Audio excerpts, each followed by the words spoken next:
So, greetings, good morning, wherever you are, or if it's afternoon or evening, wherever you are.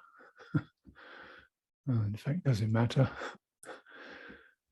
Wherever we are, we're aware of our thoughts, sense impressions, internal moods arising, external sense contacts occurring, and the relationship between all that, in between sight and trees after trees, between sound and impression, between physical sensation and emotional mood. How these are interacting with each other. And that's where we live. So we're kind of open to that's the scenario, that's the world, if you could say. And Buddha says you don't get to the end of that through moving across it, traveling in space or even traveling in time. But you don't stop suffering until you get to the end of it, till you get to where the citta extends beyond that domain of sense contact, impressions, moods, feelings, reactivity. And this is through finding a stable place of stability, or a quality of stability. And also open to the nature of the world, its changeable nature, its moving nature. And with that, when we're aware of it, we're also, something in us is beyond that. It's happening through our citta. It's moving through the citta rather than the citta moving through the world of sights and sounds. Sights and sounds are moving through the citta, through awareness. And then in some ways, we're not snagging on it. We're not fighting it. We're not overwhelmed by it. So there's openness to all that, and the stability. If one's not open to it, then we don't really understand it. We're just trying to find a place to protect ourselves or pretend it's not there. But if we're not stable, we're open to it, we just get blown away by it or overwhelmed. So this is a crucial fulcrum, stable openness. And first of all, you work on, stability. Even mean shutting a few things down temporarily to just get that stable center going. Call this meditation. But that's not all. That's not all there is.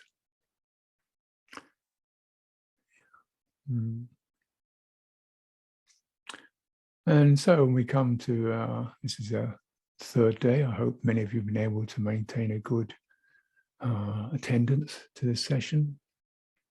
Not because it, doesn't impact me particularly, but there's a feeling of you really get the best out of it if you can, do the filtering in your life to enable you to turn up and just stay tuned into the same themes and the same energies and the same pace.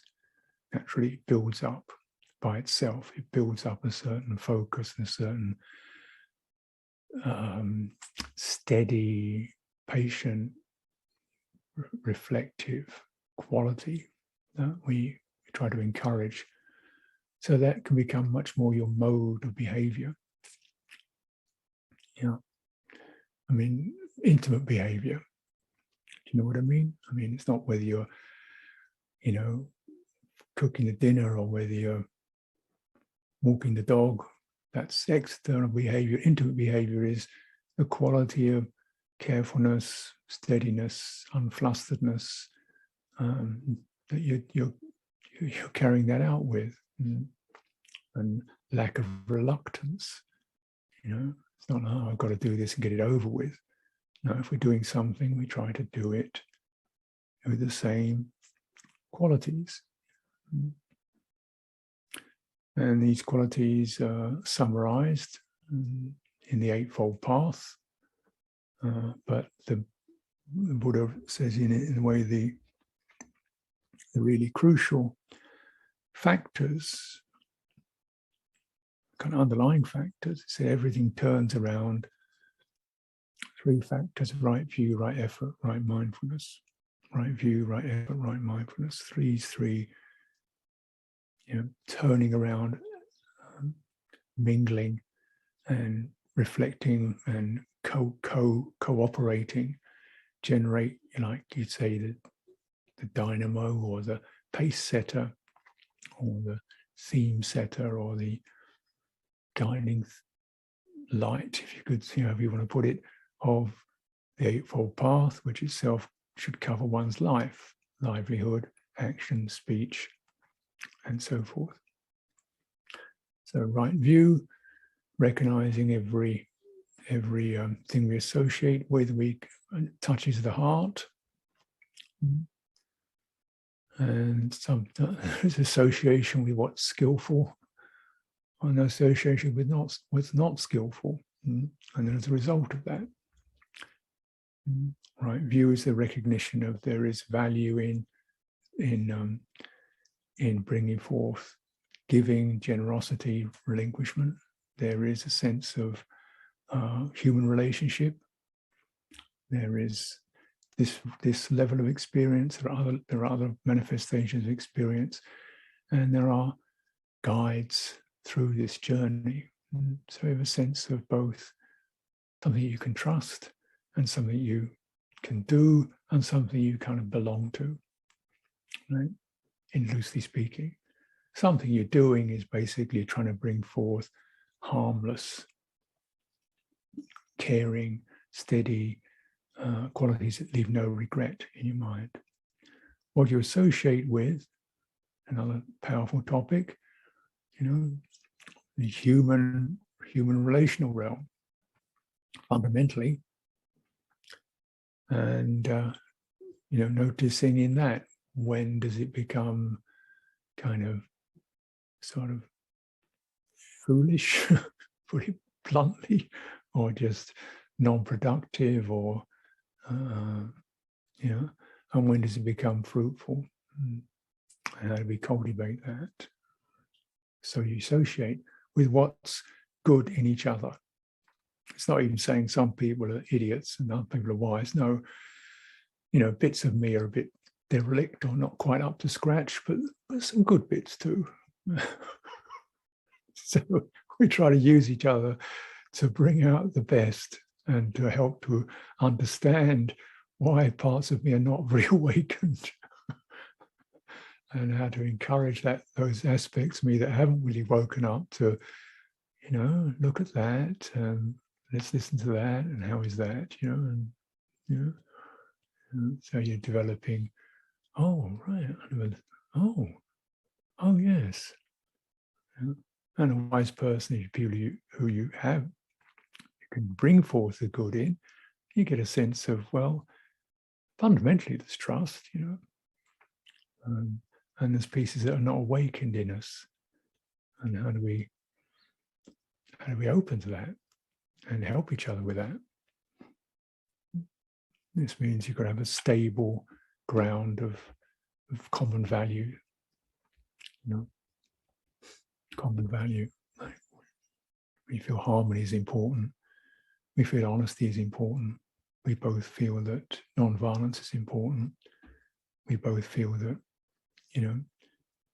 commitment is important. Yeah. We both feel we need to work on things. We're not free from all blemishes. We both understand we have blind spots. And you set those down. Now, okay, now we can talk. Now we're not, nobody's trying to be somebody. And so, and when you're in your home situations as you are, you naturally, it's a place where human relationships, society, family is definitely a factor of it, isn't it? As in my life too. My monastic family, and what's left of my, genetic family. And so, bearing them in mind.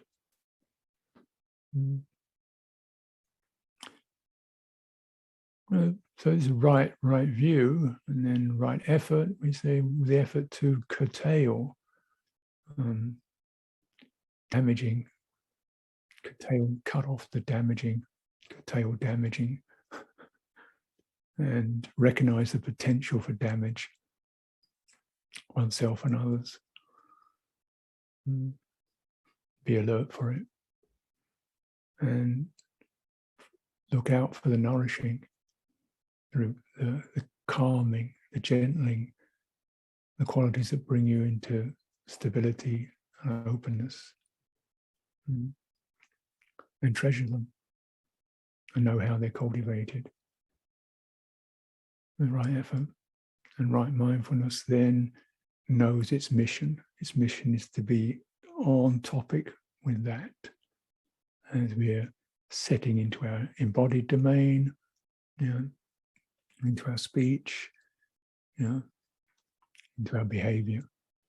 So you establish mindfulness as the supervisor with these are its instructions, if you like, to look out for these. And then keep going. Now, in terms of real cultivation, as I'm saying, this isn't just something you do meditating on your own. Naturally, that's very important. But once if you can frame it like that, it can be that the only thing you're interested in is in a meditation topic and in calming down and getting quiet. And that, although it has its values, it definitely has its values, part of it, it's by no means the eightfold path, which is what the Buddha recommended. And it means you can skip over things like speech and behavior and relationship, and they can remain completely unawakened. And it's definitely been noticed that even spiritual masters who kind of seem to have profound insights can actually be found having disgraceful behavior, power issues, sexual abuse issues. They over pieces of behavior they never really woke up to. Yet a bit of them's pretty, very good at emptiness and so forth, but they're not much good at actually having a reasonable relationship with people because they feel they're beyond it all. But, you're never beyond the eightfold path. So how to just keep going in that. And of course, once you've limited meditation, sometimes meditation is just not working. You don't quite know why, you feel stuck. You feel you're alone, you've got to carry this weight on your own, you've got to work against your mind is struggling, your body feels painful, and you're trying to get it together. And you just think, oh God, I want to just go out and have some fun instead, get off this thing. What am I doing? It does. So you've got to kind of realize it's much broader than that. So as I'm saying, we don't have a bell here because there's no bell in your reality. There's no, there's a kind of sense of acknowledging and deepening into, and then hopefully gently moving out through the senses, and then gently moving back in and gently moving out and crossing those territories where you begin to notice how sight of people affects you, how, just your domestic situation, how it affects you. Things, other people you're living with, you feel annoyed with, or just because they're clunking around, putting cups down on surfaces and making noise. Why can't they be more mindful? Why can't they be more mindful? Get this voice going off in your head. Why can't everybody be more mindful? which is essentially, why can't they be the way I want them to be? And it's not really a question, it's just a cry of indignation. Yeah. Mm. And yeah. And if you don't understand that interface, this is where you get into damaging yourself and others. Because you allow your will to take over your heart. Yeah. Or you allow resentment to take over your heart. Or you allow self-pity to take over your heart. Or you allow judgment of others to take over your heart. Or you allow feeling you've got to put up with everything and soldier through to take over. Yeah. You should never complain. You allow that to take over your heart. Yeah. You should just be whatever anybody else wants you to do, you should go along with it to be harmonious. You let that idea take over your heart. And it's quite, these are forms of sabotage. So when you look at, right mindfulness and right effort and right view, the program, if you like, is to stop the sabotage, whereby you plant grenades in your heart that blow you up. And also to make sure you're getting the supply lines of clarity and wisdom and refreshing energy to happen, so you're able to discharge the pressures, release the pressures, take a break, freshen up, properly servicing one's embodied system. So you both nourish and sustain the good, and you take out the potentials to sabotage yourself. And how do you know that? Well, you basically, the thing to really be one very helpful focus is just on the beginnings, on thought. Because thought stands at the interface, doesn't it? How is this? We have the 5 external senses: sight, sound, taste, smell, touch. We have what's called the mind, the mano, thinking mind, which scans those and focuses on particular objects and starts thinking about them. Right? And that mano, that thinking mind, then drops what it's brought up, what it's conceived of. That's him, that's the garden, that's dinner, that's the dog. It touches the chitta, the heart, with that, with feeling of, whatever it brings up. Could be obligation, could be joy, could be happiness, could be, bit of irritation. When I see her again, who always does this and annoys me and never seems to get the message. So it touches, and you get these, what occurs is these meanings arise. That person is no longer just a neutral person. There's a whole emotional history that's there, that arises with that. The annoying person, the person who never listens, the person who's always, takes responsibility, expects me to tidy up for them, that kind of thing. So we have this inner person who we then argue with.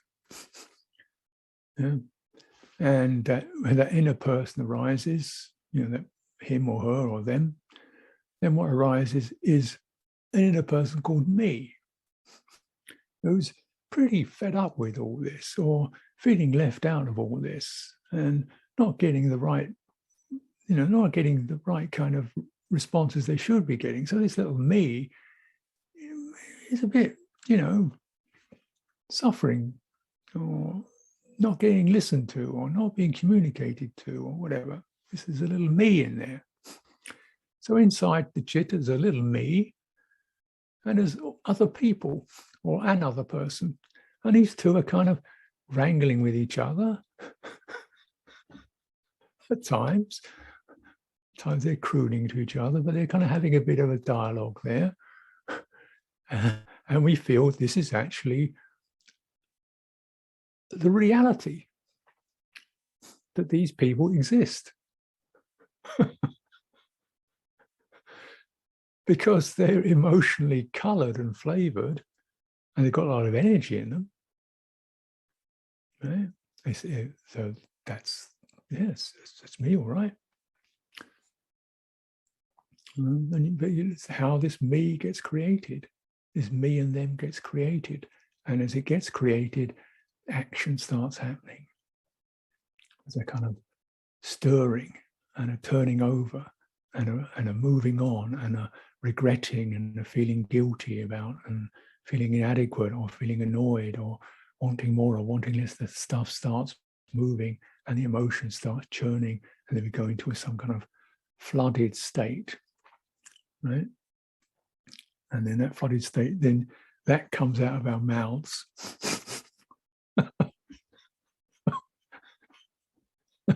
towards other people. Oh, you just made it button up. Shut up. Okay. But then it bangs into your heart like, God, I'm really angry. I feel I'm going to stuff it down. I'm feeling this isn't right, but I can't do anything about it.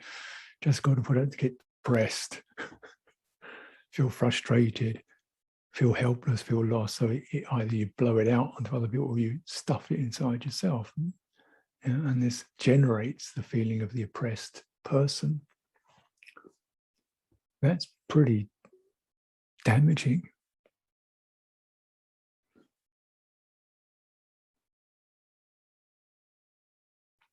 That's pretty damaging, because you don't want to be with that oppressed person, that guilty person, that, angry person. So let's get out and do something. I'll go off and have maybe I'll go to the movies or something. And basically, I'll distract myself, escape somehow from that scenario. And some escape is better than others. Okay, go and watch a movie, fine. But, others are not so skillful, right? Have a few drinks and so on. Escapism. And by and large, that's what's offered in our society. Circuses, football games, cups, tennis matches, go and escape. People are having simple success, and we feel a surge of happiness or the surge of despair, but at least it's not me. We lose ourselves in entertainments. And you think, what's the harm with that? That's, want to have some fun. Why are you so miserable? Why can't you have any fun? What's wrong with entertainments? Well, it just avoids the issue of dealing with the disgruntled, bored, hopeless self. That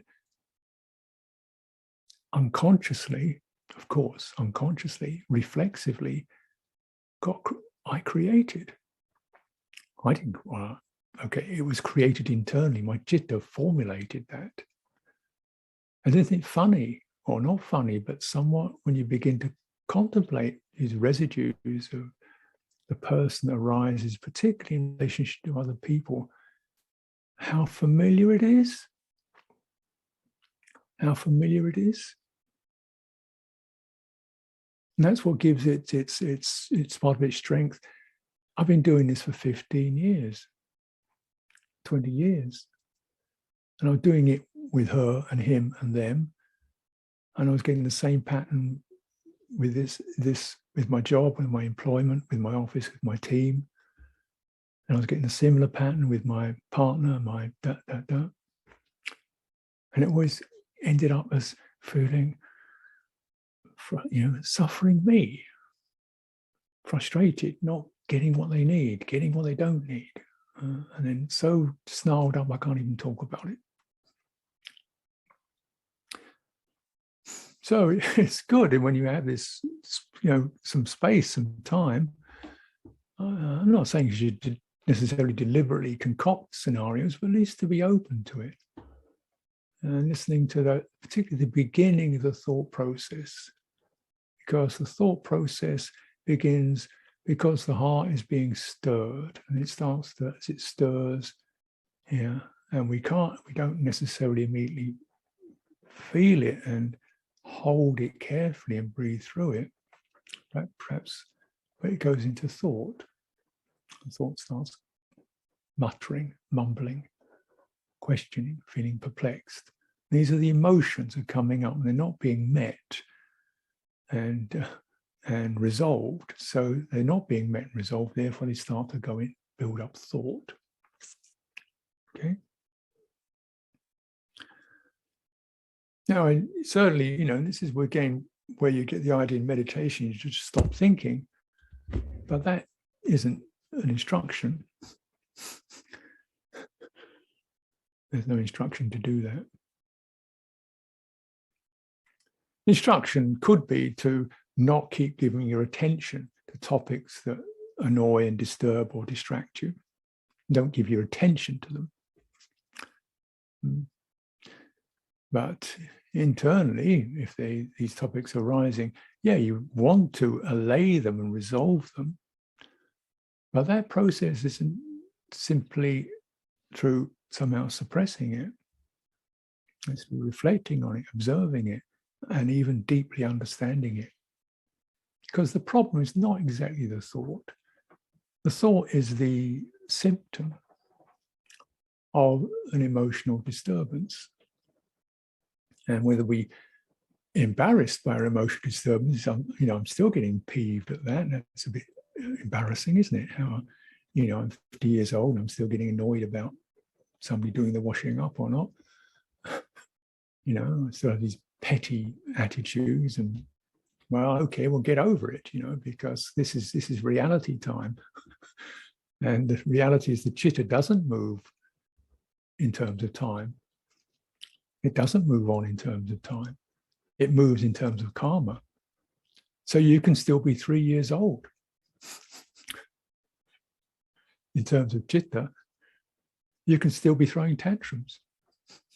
Your body's 55 years old or whatever, but your chitta still hasn't got over the tantrum stage yet.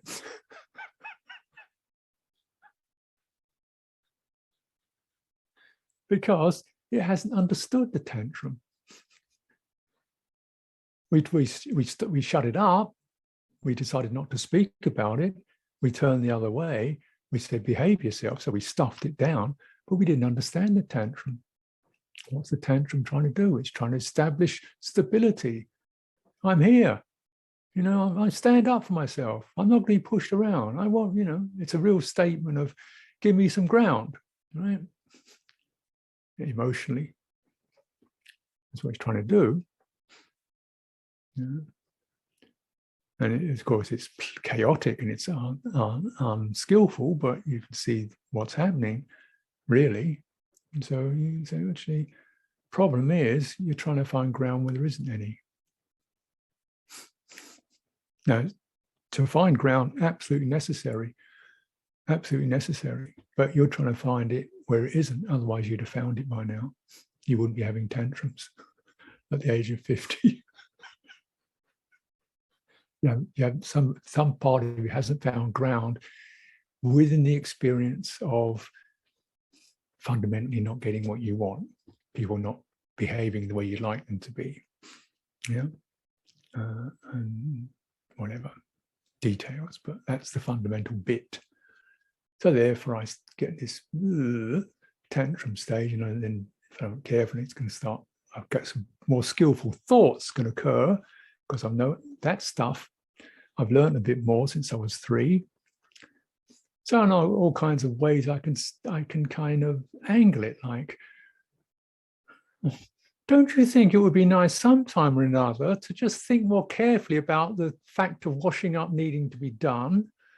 And after all, I'm not a paid servant. Do you ever consider that possibility? Yeah. This is a kind of educated tantrum.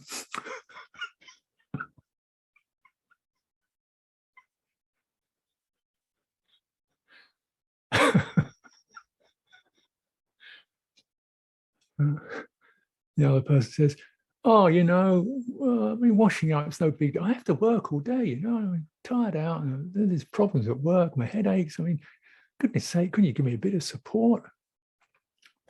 They're finding their ground. But it's not common ground, is it? The common ground is we want some ground here where we feel, properly heard, cared for, listened to, and it's not happening.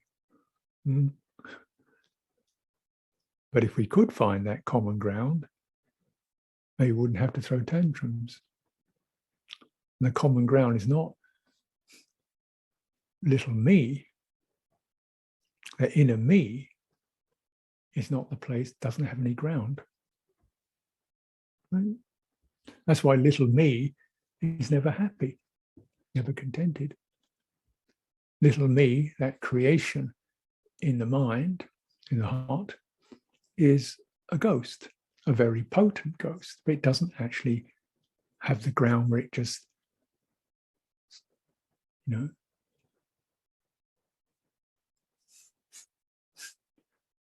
opens, quiets, opens, feels steady, feels contented, feels completed. It doesn't do that. Because it's a formation that occurs at the interface of experience. And the interface with experience here in this case is not carefully negotiated, carefully understood. The process of my intentions are, I'm not checking them. I'm not checking what's around. My perceptions, my interpretations of other people, I'm not really checking that out. And I should check it out because I've been having this interpretation and I get the same kind of characters of people who don't look after me. But there's 15 people in my life that's happened with. Why is that? Because they're not out, it's not out there. It's not them, really. But it's something we haven't really established relatedness, ability to find a stable place where you and say, what's happening for me? What's happening for me? And how you need some help to get through this place of feeling neglected. And I appreciate some help and what's happening for you. And you're feeling overburdened and you could appreciate some help. We're both suffering, right? That's a good place. That's common ground. And we want to stop suffering. That's common ground. Once you get to that point, it's amazing how many details suddenly shift and it doesn't really matter. Just the meeting of common ground is such a relief and such a joy. We don't have to agree on the details anymore. We can, okay, that's the way you do it. Oh, well, that's, and then we're more flexible. We don't make issues around things that are details because when you understand, you resolve the underlying issue. Because those other details seem amazing, so petty, like who cares really about who washes dishes? It's not a big deal. And yet I care about the fact that I feel obliged to do this no matter what, and you're not helping and you're not participating. You treat me just like taken for granted. You don't appreciate. That's what counts. And so we listen to that indignant, hurt little me. What does she or he need now? Not from somebody else. Because the somebody else at the moment is already in the other camp. But what does that little me need here? Doesn't need to be told to shut up. Doesn't need told to just get on with your duties. It needs to be, oh, this is frustration, sadness, tiredness, feeling impotent. Okay, what was that? So you're learning to listen to the undertones of thought, the emotional undertones of thought.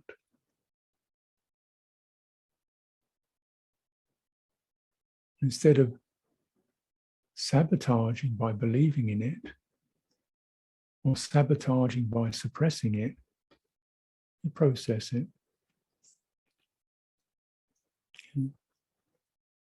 This is the experience of little me. This is the experience of them, or the world in general.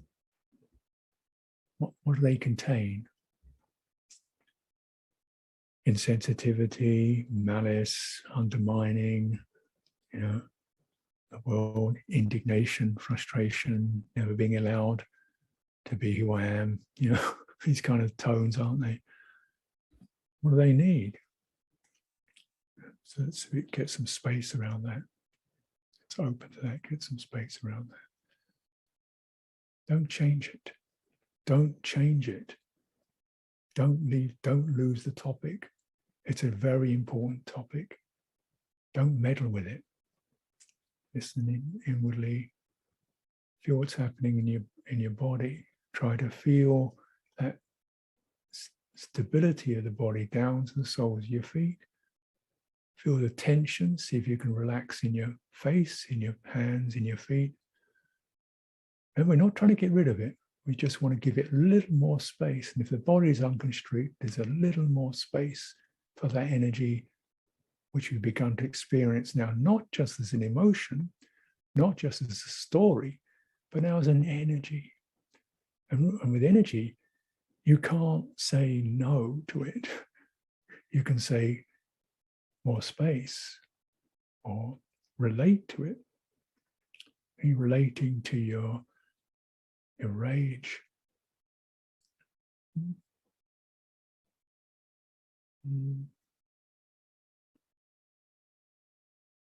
Or your despair?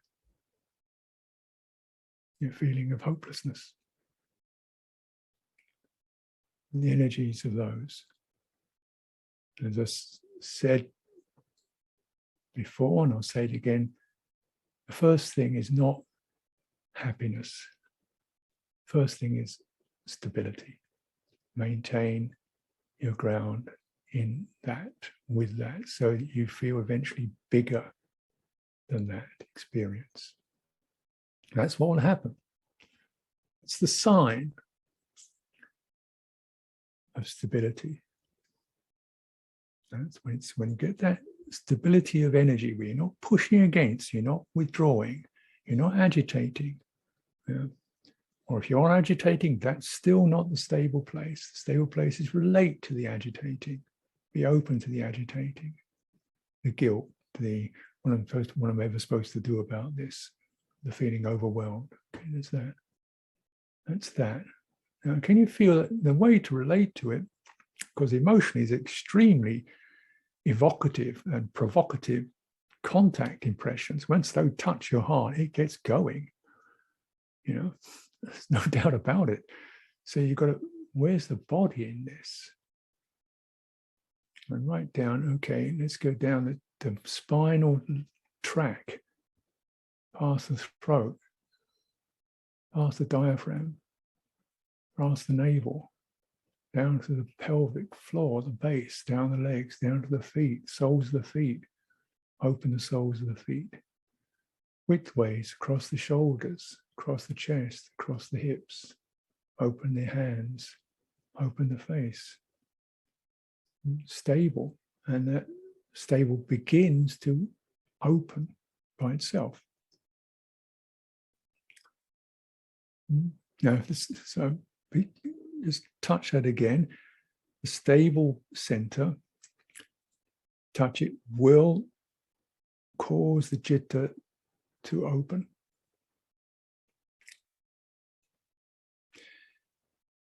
If it doesn't, it's not the stable center. It's something, it's a principle that you're holding on to, like, I should be more patient. I should be more patient.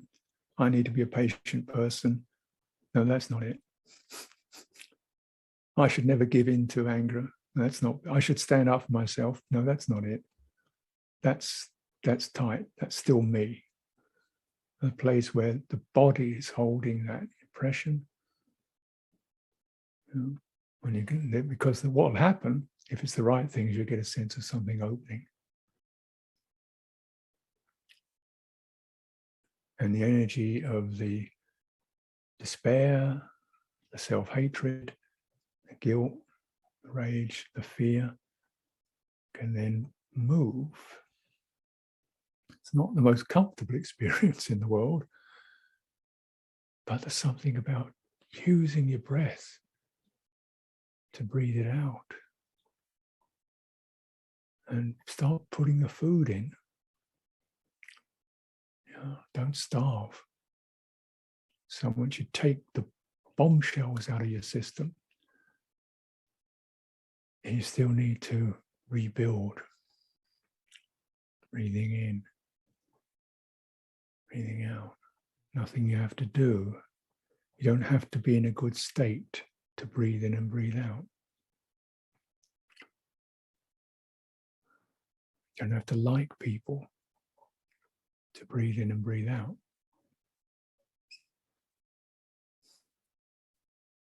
You don't have to be that nice to breathe in and breathe out. You just need to be able to breathe in and breathe out in an unrestricted way. And then the emotional charges will begin to, move on. Maybe then you can begin to learn something about where the triggering is, what gets you going. What does that point mean that got you? That feeling of being dissed in some way or another. What is that point? Where is that point? Do you feel it? Sense it? That's where we need to be very loving. As you regain some ground and some open space and some stability, it's still not over yet. This is where we need to turn back to those trigger points and really, if love means anything, it's about meeting this, with warmth. And it's not about self-pity. Poor me. Everybody gets this. Everybody's in damage. If you're not awakened, you're in damage.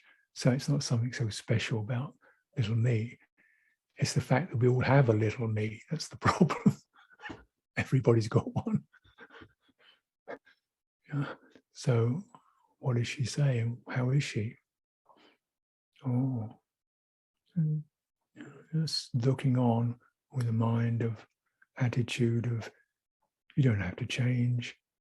You don't have to be anything. There's that sense of giving. This givingness, this goodwill. If all you're doing is just giving kindly regard, interest. And, what do you need?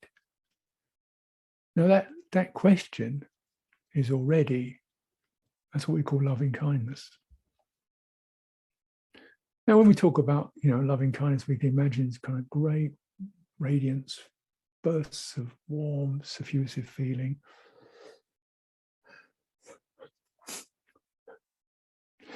It does happen now and then.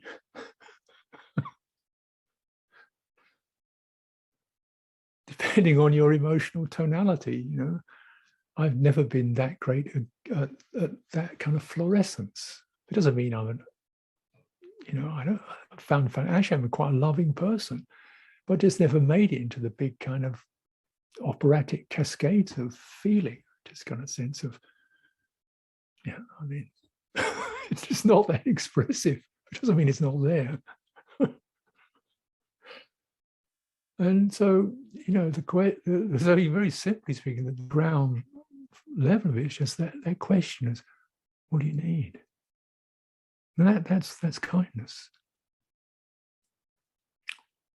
It doesn't have to be any answer, because just you keep having that attitude.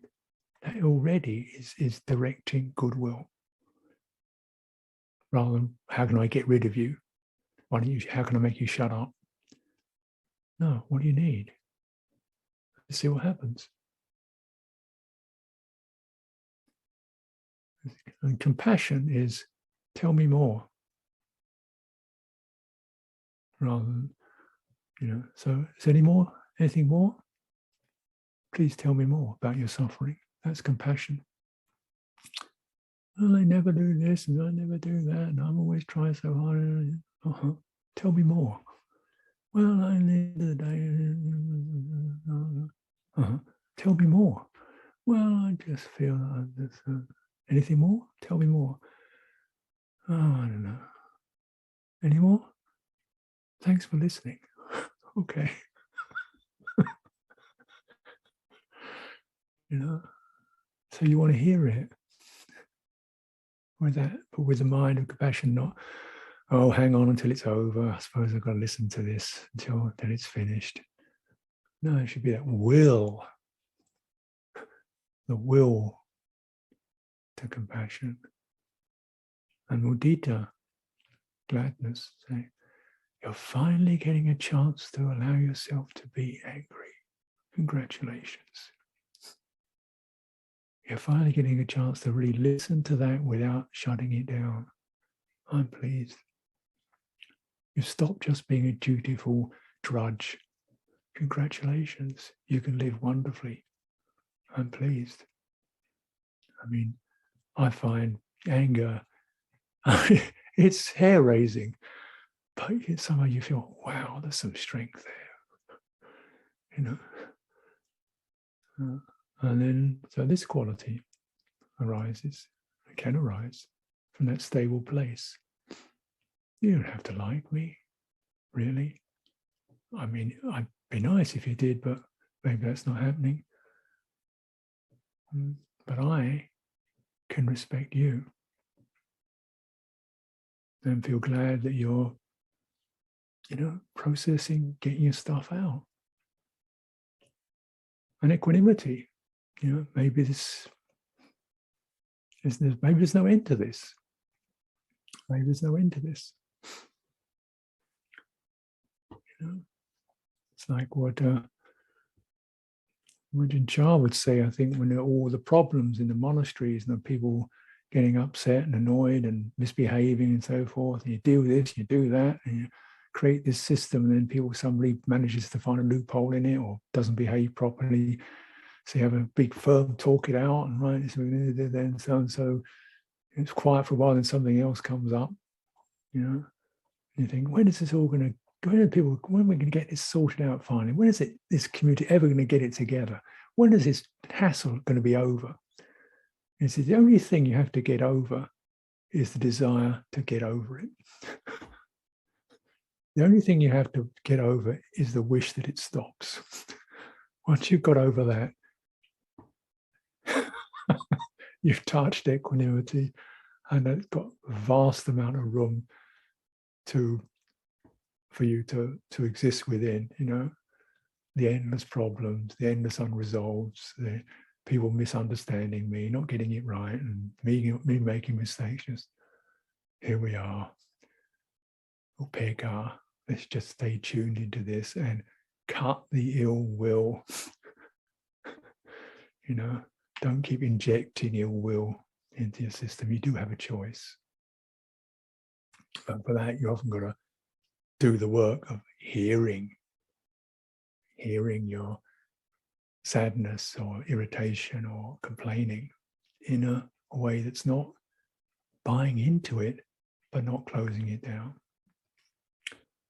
If you get that right, this is the most important speech to have, is the speech you have with yourself.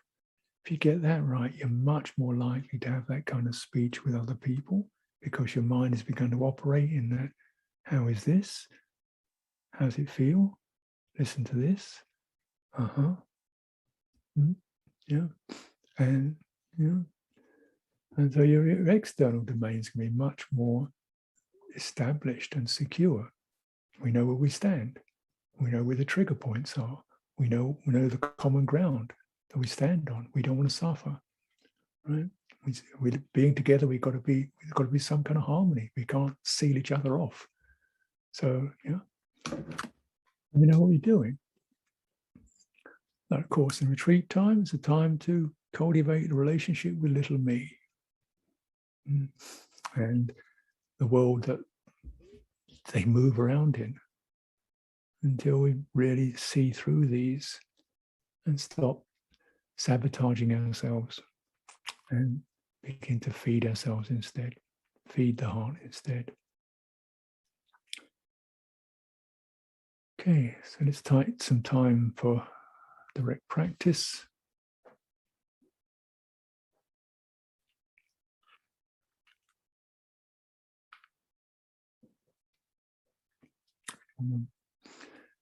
Take a little wriggle break.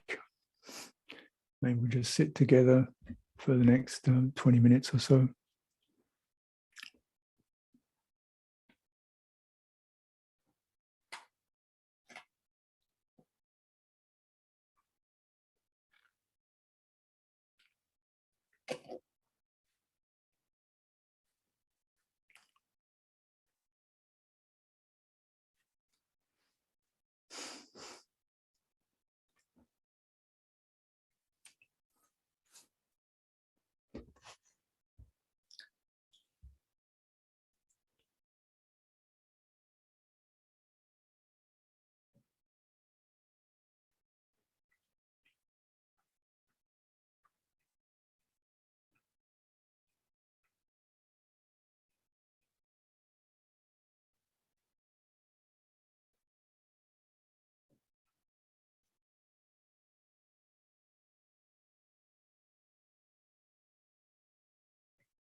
So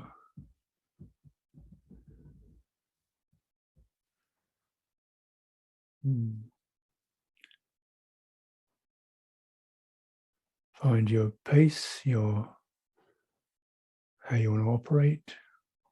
To remember, opening into the sense fields, the external sense fields, is not just a break from meditation. It actually is the meditation.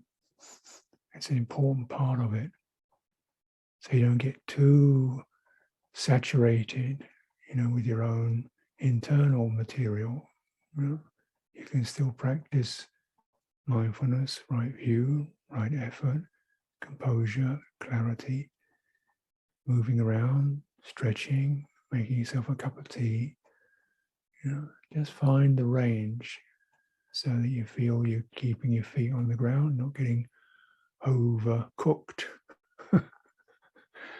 The retreat times are, by their nature, there's an intensity to them, because just the fact that we are, living in a restrained way, there's an intensity that builds up through a lot of energies that haven't actually found room to move. But when you realize what you're carrying, you've got to make sure that your container has got some flexibility in it, so you can just go for a walk or take a rest. And pay attention. Also notice that just really seeing and really feeling, touching the actuality of things out there, not just our perceptions of them.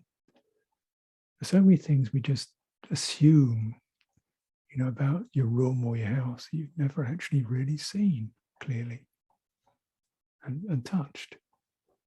And it just helps you to get out of this perceptual cocoon we've created for ourselves in the taking for granted familiar world. And you'll be surprised, this familiar world is not very familiar at all. We make it so, but then it dulls. So take a look, freshen up, pay attention, and practice at your own rate. Okay, so it's great stuff you're doing. We have a few more days of this, so it's definitely, the dedication is inspiring, gladdening, and let's just keep operating at your own rate, and we'll meet again in about 3 hours' time. Take care.